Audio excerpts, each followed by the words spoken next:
हाँ जी दोस्तों, तो जैसे कि आपने देखा क्वेश्चन नंबर 5 हमारे एनपीओ चैप्टर का सेम पैटर्न पे हमारे पास एक क्वेश्चन नंबर 6 है, जिसके अंदर although receipt and payment account बनाने के लिए कॉन्सेप्ट तो सेम यूज होगा, लेकिन इस सवाल में मतलब जान थोड़ी सी कम रह जाती है, बिकॉज यहाँ पे आपको बैलेंस शीट नहीं पूछा उन्होंने, बल्कि आपको बैलेंस शीट बना के क्वेश्चन में दे डाला है। ठीक है ना। तो अब मैं कह सकता हूं थोड़ा सा आसान तो कर दिया, वर्किंग मतलब आपको जो स्पेस ऑफ वर्क है वो तो कम हो जाएगा, लेकिन अब आपको सोचना पड़ेगा, क्योंकि आपने जब आंसर करोगे तो आपको बैलेंस शीट से भी फिगर उठानी है। अब कौन सी बैलेंस शीट की फिगर उठाई जाएगी, उसका किस तरीके से इंपैक्ट पड़ेगा, वो आपको यहाँ पे सोचना है, क्योंकि बैलेंस शीट अब आपको बनानी नहीं है, बना के दे रखी तो ऑब्वियस सी बात है उसकी वैल्यूज का भी कोई ना कोई फर्क पड़ेगा, पड़ रहा होगा, तो उसको भी आपको ध्यान में रखते हुए चलना है। एंड अलॉन्ग विद दैट इस सवाल की डिमांड है आपकी यहाँ पे कि आप बना के दिखाओ इनको सब्सक्रिप्शन अकाउंट। तो ऑल्दो ये बनाने को मांगता नहीं है जनरली, हमें इसकी कैलकुलेशन से ही काम चल जाता है, बट जैसे मैंने आपको पिछले वीडियो के अंदर इसका अकाउंट बनाना सिखाया था, तो उसी की कंटिन्यूएशन के अंदर एक अकाउंट बनाने को कहा है इसने, तो इसकी ख्वाहिश पूरी करेंगे और अकाउंट को भी हम बनाएंगे यहाँ पे। ठीक है ना। फटाफट से चलिए पहले क्वेश्चन देख लेते हैं, फिर इसकी सॉल्यूशन को शुरू करेंगे। क्वेश्चन नंबर 6 मतलब इलस्ट्रेशन नंबर 6 कह रहा है, from the following income and expenditure account and the balance sheet of a club, prepare its receipt and payment account and subscription account for the year ended 31st March 2016। ठीक है जी। Income and expenditure account दे रखा है, upkeep of ground, printing, salaries, depreciation on furniture, rent.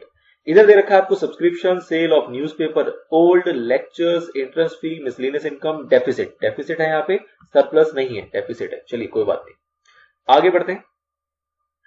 Balance sheet दे रखा है आपको, जिसमें एसेट्स में आपको फर्नीचर गिवन है, ग्राउंड एंड बिल्डिंग गिवन है, प्राइस फंड इन्वेस्टमेंट है, कैश इन हैंड है, सब्सक्रिप्शन आउटस्टैंडिंग दे रखा है, सब्सक्रिप्शन एडवांस दे रखा है 16-17 का, 100 रुपीज का, प्राइस फंड दे रखा है opening balance plus interest less prices जो इन्होंने डिस्ट्रीब्यूट किए होंगे, क्लोजिंग बैलेंस आ गया।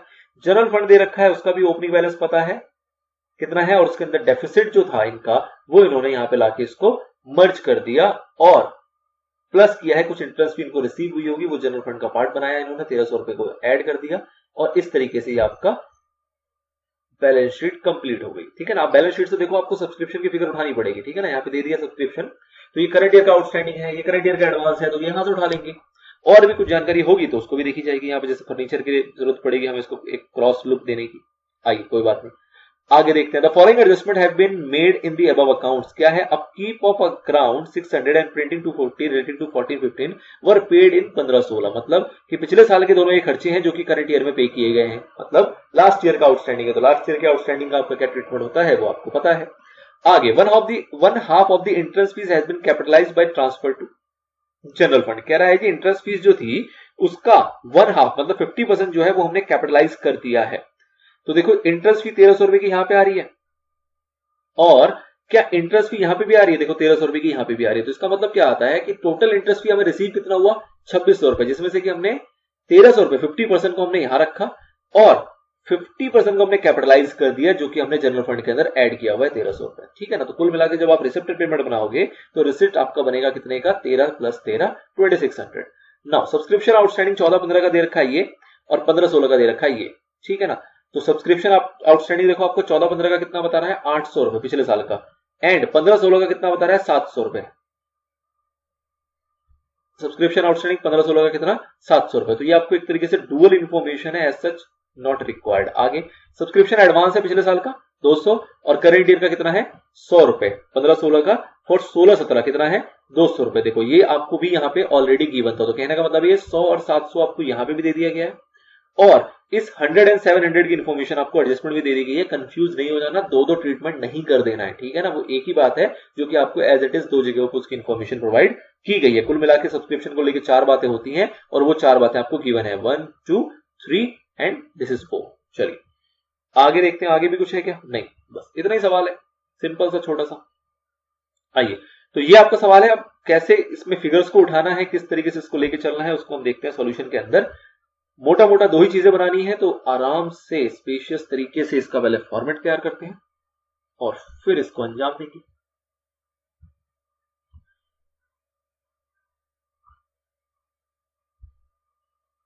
ये आया आपका receipts and payment account, and this is number 2। इसको हम वैसे बाद में बनाएंगे, ठीक है ना, इसका कोई इंपैक्ट नहीं है, या देखते हैं साथ में बना लेंगे जैसा भी। Subscription account. तो याद रखें, सब्सक्रिप्शन अकाउंट में मैंने आपको क्या बातें बताई थी। अगर मैं आपको पहले ही रिवाइज करा दूं तो मैं इसके आपको फॉर्मेट डिस्कस कर देता हूं आपके साथ। मैंने आपको बताया था कि सब्सक्रिप्शन अकाउंट के अंदर ये एक तरीके से आउटस्टैंडिंग अकाउंट होता है जिसका की लास्ट ईयर का बैलेंस, मतलब आउटस्टैंडिंग प्रीवियस ईयर का इधर आता है, और अगर ये 2 में आ रहा है तो ऑब्वियसली बात है इसका जो क्लोजिंग होता है मींस आउटस्टैंडिंग करंट ईयर का, वो आपका इधर आता है। सेम अगर एडवांस होगा तो उसका उल्टा रूल हो जाता है, बाय यहां पे आउटस्टैंडिंग के बदले एडवांस लिखोगे आप प्रीवियस ईयर का ओपनिंग में, क्रॉस नहीं लगाना क्योंकि हमें तो अमाउंट मिलेगा फिल करने के लिए, एंड इधर सेम टू सेम इसका उल्टा इफेक्ट आ गया एडवांस जो कि करंट ईयर का है। तो ये 4 फिगर तो आपकी इस तरीके से आती है। उसके बाद आपको या तो पता होता है इनकम एंड एक्सपेंडिचर का अमाउंट, या तो पता होता है आपको रिसिप्ट एंड पेमेंट का। तो इस सवाल के अंदर हमें रिसिप्ट एंड पेमेंट का निकालना है, इसलिए जो हमें पता है इंफॉर्मेशन वो किसकी पता है, वो हमें पता है इनकम एंड एक्सपेंडिचर की। तो इनकम एंड एक्सपेंडिचर अकाउंट का जो सब्सक्रिप्शन होता है वो आपका इधर आ जाएगा, और फिर यहां से निकल के आएगा by receipt and payment account, जो कि इस सवाल के लिए मैं कह सकता हूं क्या है, बैलेंसिंग फिगर। किसी सवाल में आपको रिसिप्ट एंड पेमेंट का गिवन है तो उसका लिख दोगे, इनकम एंड एक्सपेंडिचर का बैलेंस फिगर से फाइंड आउट हो जाएगा। या फिर अगर आपको इनमें से कुछ भी फाइंड आउट करना है तो रिमेनिंग 5 मतलब 6 आइटम है, 5 आइटम आपको दिए होंगे, 5 को पुट करो, 6 अपने आप फाइंड आउट हो जाएगा। फॉर्मेट का पैटर्न हमारा इस तरीके से ये होता है। चलिए जी सवाल पे आते हैं।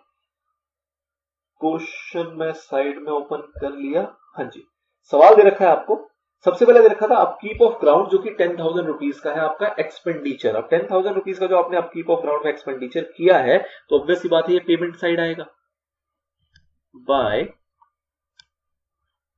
अपकीप ऑफ ग्राउंड कितने का, 10,000 रुपीज। इनर कॉलम में लिखेंगे क्योंकि इसके अंदर कुछ एडजस्टमेंट थी। आगे बढ़ते हैं। नेक्स्ट पॉइंट आपका आता है प्रिंटिंग विच इज 1,000, तो बाय प्रिंटिंग ये आ जाएगा 1,000 रुपीज का। इसको भी अंदर लिखेंगे क्योंकि इसमें भी आपकी कुछ एडजस्टमेंट थी। उसके बाद आता है आपका सैलरीज 11,000, बाय सैलरीज 11,000। उसके बाद आपका आता है डेप्रीशिएशन ऑफ फर्नीचर। तो आपको पता है कि डेप्रीशिएशन आप यहां नहीं लिखते हो, डेप्रीशिएशन जो होता है वो आपका रिसिप्ट एंड पेमेंट अकाउंट में आता है, और दूसरा ये आपके बैलेंस शीट में एसेट से माइनस हो जाता है। ना मुझे बैलेंस शीट बनाना है, ना रिसिप्ट ना इनकम एक्सपेंडिचर अकाउंट बनाना है, जो कि जहां पे आपके खर्चों में आता है डेप्रीशिएशन, और दूसरा बैलेंस शीट से माइनस होता है, और मेरे को वो भी नहीं बनाना, तो इसलिए ये आपके लिए यूजफुल इंफॉर्मेशन नहीं है। अगला है आपका रेंट जो कि है 600 रुपीज का, ये भी आपके लिए इंफॉर्मेशन यूजफुल है, बाय रेंट जो कि कितने का है आपका 600 रुपीज का। ठीक है, आगे बढ़ते हैं। इनकम साइड में देखते हैं, सब्सक्रिप्शन दे रखा है अपने को 17,320 रुपए। अब देखो subscription receipt and payment account में कितना आएगा, तो रिसिप्ट एंड पेमेंट अकाउंट में सब्सक्रिप्शन कितना आना चाहिए, जो भी रिसिप्ट एंड पेमेंट अकाउंट की फिगर है। तो मैंने अकाउंट बनाया है तो मैं यहां पे क्यों वर्किंग करूं, मैं सीधा सीधा उसको यहां से कर लेता हूं, और मैं इनकम एक्सपेंडिचर का अमाउंट जो है वो मैं यहां पे लिख देता हूं। इनकम एक्सपेंडिचर का अमाउंट जो आपको दे रखा है वो कितना दे रखा है 17,320, 17,320। ये इनकम एक्सपेंडिचर का अमाउंट है, ये हमने यहां पे पुट कर दिया। ये 4 चीजें और पुट करेंगे और फिर जो रिसिप्ट एंड पेमेंट का निकल के आएगा फाइनली उसको उठा के हम यहां पे चिपका देंगे। तो ये सारी वर्किंग हमें यहां नहीं करनी क्योंकि हम सब्सक्रिप्शन अकाउंट जब बना रहे हैं तो एटलीस्ट यहां क्यों कचरा करें। चलिए जी आगे देखते हैं सब्सक्रिप्शन अकाउंट के बाद क्या दे रखा था आपको। इसके बाद था आपका सेल्स ऑफ न्यूज़पेपर ओल्ड, 260 रुपए का आपने न्यूज़पेपर बेच दिया, तो ऑब्वियस सी बात है ये यहीं आएगा। सेल्स ऑफ न्यूज़पेपर कितने का 260। नेक्स्ट आता है हमारे पास सेल्स ऑफ न्यूज़पेपर के बाद आपके पास अगली फिगर है लेक्चर्स की जो कि है 1500 रुपए की। लेक्चर्स से आपको पैसे मिले हैं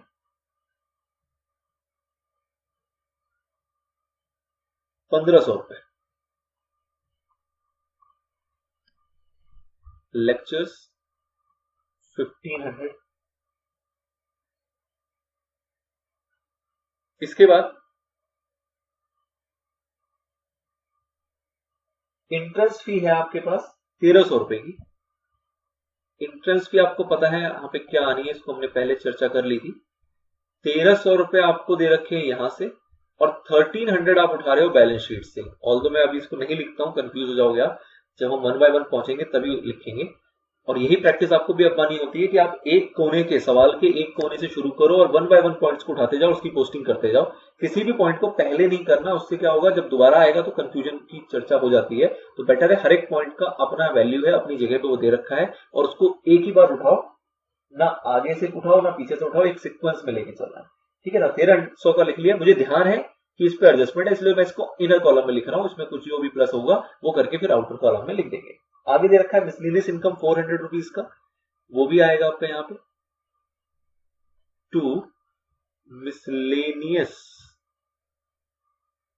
इनकम 400। उसके बाद डेफिसिट दे रखा है। देखो डेफिसिट आपको पता है कि इनकम और एक्सपेंडिचर अकाउंट का पार्ट होता है, और दूसरा वो कैपिटल फंड में जाके क्या हो जाएगा, माइनस हो जाएगा। बैलेंस शीट मुझे बनाना नहीं, और इन्होंने वही कैपिटल फंड या जनरल फंड जो भी था उन्होंने वहां पे उसको माइनस ऑलरेडी किया हुआ है, तो इसलिए मेरे को मतलब रिसिप्ट एंड पेमेंट या सब्सक्रिप्शन का पार्ट वो नहीं होता। आगे देखते हैं। अब आगे आपको देखो बैलेंस शीट गिवन है, और बैलेंस शीट में दे रखा है एक फर्नीचर। फर्नीचर क्या मेरे रिसिप्ट एंड पेमेंट का पार्ट है? बिल्कुल भी नहीं। क्या मुझे ओपनिंग फर्नीचर दे रखा है जिसकी मदद से मैं ये निकाल पाऊं कि क्या मैंने कोई फर्नीचर परचेज तो नहीं किया? तो ऐसा भी आपको कुछ गिवन नहीं है, तो इसलिए फर्नीचर से रिलेटेड आपके लिए कुछ भी यहां पे काम का नहीं रह जाता। ठीक है, फर्नीचर को छोड़ते हैं, फर्नीचर से आगे बढ़ते हैं। तो फर्नीचर से जब आप आगे बढ़ोगे तो आपको दे रखा है ground and building, same to same ignore करना है। Price for investment again asset है, आपके रिसिप्ट एंड पेमेंट वगैरह का पार्ट नहीं है। Cash in hand, cash in hand देखो ये क्लोजिंग है, 2300 रुपए का जो कैश इन हैंड है ये आपके क्लोजिंग का आइटम है, तो इसलिए ये यहां पे आपके आ जाएगा बाय बैलेंस सीडी, जैसा आपने लास्ट क्वेश्चन में देखा 2300 रुपए क्लोजिंग कैश। ओपनिंग में निकालेंगे वो हम बैलेंस फिगर से फाइंड आउट कर लेंगे। आगे और क्या गिवन है सवाल में? तो सब्सक्रिप्शन एडवांस दे रखा था, वो हम अभी एडजस्टमेंट से उठा लेते हैं। प्राइस फंड दे रखा है, प्राइस फंड में देखो आपको ओपनिंग बैलेंस है 25,000 रुपए, इंटरेस्ट मिला है आपको 1,000 रुपए का। प्राइस फंड के अंदर आपको इंटरेस्ट रिसीव हुआ है 1,000 रुपए का। अब बताओ अगर आपको इंटरेस्ट मिलेगा 1,000 रुपए का तो क्या वो पैसे मिलेंगे नहीं मिलेंगे? मतलब रिसिप्ट एंड पेमेंट का पार्ट है कि नहीं? बिल्कुल है। तो ये जो आपको इंटरेस्ट रिसीव हुआ 1,000 रुपीज, ये आपका कहां का पार्ट होगा? रिसिप्ट का पार्ट होगा। और सेम टू सेम जैसे आपको 1,000 का इंटरेस्ट मिला, आपने 2,000 रुपए के प्राइजेस बंटवा दिए, तो क्या वो खर्चे का पार्ट है कि नहीं? पेमेंट का पार्ट है कि नहीं? आपने वहां तो उसको बैलेंस शीट से डील कर लिया, but at result receipt and payment account is kind of cash account. तो क्या कैश जाएगा कि नहीं जाएगा इस प्राइजेस के ऊपर? तो ऑब्वियस सी बात है इन प्राइजेस के ऊपर कैश भी पे हुआ होगा, विच इज 2,000, तो इसलिए पेमेंट के अंदर यहां पे डील किया जाएगा। आगे देखते हैं। जनरल फंड दे रखा है, उसका ओपनिंग बैलेंस था, डेफिसिट हमने माइनस कर दिया। इंटरेस्ट फी 1,300 रुपए मिले हैं, तो ऑब्वियस सी बात है ये 1,300 जो मिले हैं वो इंटरेस्ट फी का पार्ट है। इन ओवरऑल हमें 13 करके 2,600 रुपए की रिसिप्ट प्राप्त हुई है। ठीक है, ये हमारा बैलेंस शीट का एरिया खत्म हो गया। उसके बाद आता है अपकीप ऑफ ग्राउंड 600 का है पिछले साल का। तो पिछले साल का आउटस्टैंडिंग हम जनरली माइनस करते हैं, लेकिन हम उल्टा कर रहे हैं, इसलिए हमें यहाँ पे क्या करना पड़ेगा? ऐड। ये है हमारा आउटस्टैंडिंग प्रीवियस ईयर का। अब प्रीवियस ईयर का आउटस्टैंडिंग है तो प्रीवियस ईयर की बैलेंस शीट में गया होगा, बैलेंस शीट हमें बनानी नहीं है, तो इसलिए इसका दूसरा इंपैक्ट कुछ नहीं आएगा। अगला आता है आपका 240 रुपीज, जो कि आपका प्रिंटिंग का आउटस्टैंडिंग है, अगेन प्रीवियस ईयर का। तो प्रीवियस ईयर का आउटस्टैंडिंग ऑल्दो माइनस होता है, लेकिन हम उल्टा कर रहे हैं, इसलिए ये होगा यहाँ पे प्लस। तो प्रीवियस ईयर का जो है ये ऐड हो जाएगा 240 रुपीज, तो ये हो जाएगा आपका 10,600 और ये हो जाएगा आपका 1,240। ठीक है, ये दोनों चीजें बैलेंस शीट में जाएंगी, बैलेंस शीट अपने को बनानी नहीं है, इसलिए उसका कोई इंपैक्ट हमें अब यहाँ पे लेना नहीं है। हाफ इंटरेस्ट फी के बारे में जो ट्रीटमेंट थी वो हमने कर ली। अब सब्सक्रिप्शन बच जाता है। देखो सब्सक्रिप्शन 14-15 का है 800 आउटस्टैंडिंग, तो ये आपका 14-15 का 800 हो गया, और 15-16 का दे रखा है 700, तो वो 700 यहां आ जाएगा। एडवांस की बात कर लेते हैं। तो एडवांस में देखो आपको क्या गिवन था, अब ये मेरे पास से हो गया स्किप सवाल, मैं यहां पे देख लू जरा। ओके, तो देखो एडवांस में क्या गिवन था, 200 रुपए और 100 रुपए। ठीक है ना, तो ये 200 और 100 किस तरीके से डील होगा? आपका एडवांस में 200 इधर आ जाएगा और 100 आपका इधर आ जाएगा। ठीक है, अब 200 और 100 जब इस तरफ पोस्ट हो जाएंगे तो अब आपको इसमें टोटल करना है। 200 आपका एडवांस ओपनिंग का आ गया और 100 आपका क्लोजिंग का आ गया। अब आप इसको टोटल करके निकालोगे क्या? रिसिप्ट एंड पेमेंट की एक्चुअल फिगर, और जो भी रिसिप्ट एंड पेमेंट की फिगर होगी वो आपकी फिगर आ जाएगी यहां पे ना। फटाफट से इसको निकाल लेते हैं।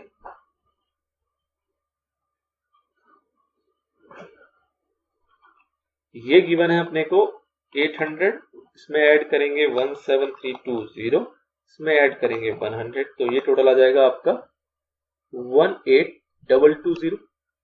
और इसमें से आपको मोटा मोटा मैं कह दूं 900 रुपए माइनस कर दें, माइनस 900, तो ये आ जाएगा 17320। वाह, और ये 17320 ही आपका यहां पे आ जाएगा। ठीक है, नाउ अब आपको इसको टोटल करना है, और यहां पे जो निकल के आएगा वो ऑब्वियस सी बात आपका क्या होगा, to balance BD, which is balancing figure, जिसको आप कहते हो ओपनिंग कैश है आपका। ठीक है ना, तो इसको जब आप टोटल करेंगे तो बताओ क्या निकल के आएगा। ये आएगा आपका 10,600 प्लस 1240 प्लस 11,000 प्लस 600 प्लस 2,000 और 24300, ये आ गया आपका 27,740 27,740। नाउ इसमें से लेस करते हैं हम 1000, लेस करते हैं हम 400, लेस करते हैं 2600, लेस करते हैं 1500, लेस करते हैं 260 और लेस करते हैं 17320, तो ये आया हमारा 4660। ठीक है, ये हमने मोटी मोटी कैलकुलेशन की है। मैं जरा एक माइनर ब्रेक दे रहा हूं आपको, आप एक बार कैलकुलेशन चेक कर लें, मैं जब तक एक कॉल रिसीव कर लेता हूं। हाँ जी दोस्तों, तो आपको समझ में आ गया होगा बेसिकली। मेरे हिसाब से कैलकुलेशन में कोई त्रुटि है नहीं, अगर होगी तो आप मुझे बिल्कुल कमेंट में बता देना कि कुछ गलती करी अगर मैंने तो। ऑल्दो कैलकुलेशन की गलती हो सकती है, कॉन्सेप्चुअली कोई गलती नहीं होनी चाहिए, दैट्स द मेन थिंग। बाकी अगर कुछ कैलकुलेशन में चुटपुट गलती हो जाती है कुछ लिखने के ऊपर, तो उस चीज को आप मुझे बताना, मैं करेक्ट करूंगा उसको, और आने वाली वीडियो में उसको अपडेट भी कर दूंगा ताकि बाकी को भी चीजें पता लग जाए। और अगर आप कमेंट में लिख दोगे तो ऑब्वियस सी बात है वो दूसरों तक भी पहुंच जाया करती है। चलिए जी, फिलहाल ये एक सवाल था जिसके अंदर आपको जो हाईलाइटेड एरिया था, अब ये हाईलाइटेड एरिया क्या था, देखो जब आपके पास ऐसा सवाल होता है ना जहां पे आप उसका dual impact single impact properly लेकर चल रहे होते हो, तो वहां पे एट दी एंड मेरा सवाल क्या हो जाता है, मैच हो जाता है। जब सवाल के अंदर बैलेंस शीट मैच होता है तो अपने को कॉन्फिडेंस आता है यार हमने सही किया, बिल्कुल कोई दिक्कत नहीं है इसके अंदर। लेकिन जब इस प्रकार के सवाल होते हैं जहां पे मैच नहीं होना, क्योंकि यहाँ पे डुअल इंपैक्ट हमें देखना ही नहीं है, हमें तो एक इंपैक्ट, जैसे इसका एक इंपैक्ट यहाँ आया दूसरा बैलेंस शीट में आएगा, लेकिन हम तो बना ही नहीं रहे, तो इसलिए हमें एक कैसे श्योरिटी आएगी कि सवाल को हमने सही किया है। तो श्योरिटी का एक लौता तरीका होता है प्रैक्टिस, और कुछ भी नहीं है। इस टाइप के सवालों की भी आपको प्रैक्टिस करना जरूरी है, थोड़ा सा यूनिक लगता है ये, और श्योरिटी आने में थोड़ा सा टाइम लगता है इसके अंदर। जहां पे बैलेंस शीट मैच होने वाला कॉन्सेप्ट होता है वहां पर हमें जल्दी श्योरिटी आ जाती है। बट ओवरऑल अगर मैं कहूं कि आपने अगर ओवरऑल पूरे एमपीओ की प्रैक्टिस की होगी तो क्वेश्चन टफ नहीं है कहीं से भी, सिंपल रूल लग रहा है, कुछ फिगर्स बैलेंस शीट से उठानी है, कुछ फिगर्स आपको इनकम एंड एक्सपेंडिचर से उठानी है, एंड सब्सक्रिप्शन अकाउंट तो इसका एक एड ऑन था, उसके अंदर ऐसी कोई खास बात थी नहीं। चलिए जी, स्टिल अगर किसी को कोई क्वेरी है, किसी की कोई डाउट हो तो मुझे बताएं, कमेंट करें। इंस्टा पे फॉलो कर सकते हैं, वहां पे भी मुझे बता सकते हैं आप बाय वे ऑफ मैसेज, और मैं कोशिश करूंगा अगर उसके अंदर जो भी मैं सॉल्व कर पाया अपने टाइम को देखते हुए और आपकी रिक्वायरमेंट को देखते हुए, तो वो चीज मैं आप तक पहुंचाऊंगा। ठीक है ना, चलिए मिलते हैं नेक्स्ट पार्ट में। Till then okay, tata bye bye, have a good day, good luck, best of luck.